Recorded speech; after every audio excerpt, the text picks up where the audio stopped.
Il pareggio per 0-0 ottenuto ieri sera a Cremona dal Venezia dà la possibilità agli arancio-neroverdi di Paolo Vanoli di avere 2 disposizioni favorevoli su 3, la vittoria ma anche il pareggio per raggiungere domenica sera allo stadio Pierluigi Penzo di Sant'Elena la promozione in Serie A.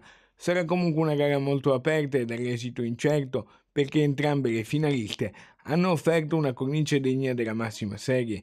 Importante anche per il Venezia il fatto che nessuno dei giocatori diffidati sia stato ammonito, così domenica la rosa sarà a disposizione al completo. Era normale per una partita molto studiata, molto tattica, perché sono due squadre che si gioca abbastanza a specchio e quindi a volte trovare la superiorità numerica a volte non è facile, soprattutto in costruzione. E per questo posso dire è stata una grandissima prova di maturità, perché hanno fatto una partita veramente questi giocatori diffidati con grande intelligenza. Penso che lo sforzo anche delle energie sono state anche queste.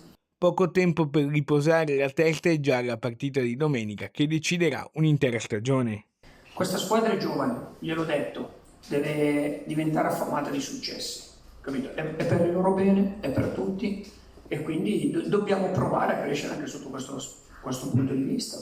Quindi adesso massima attenzione, vi ho detto ai ragazzi che dobbiamo subito da adesso partire a recuperare, spina attaccata e tra 2 giorni, sai, giochiamo contro una squadra che potrebbe cambiare 5-6 uomini e non cambiare niente e quindi adesso le energie sono importanti.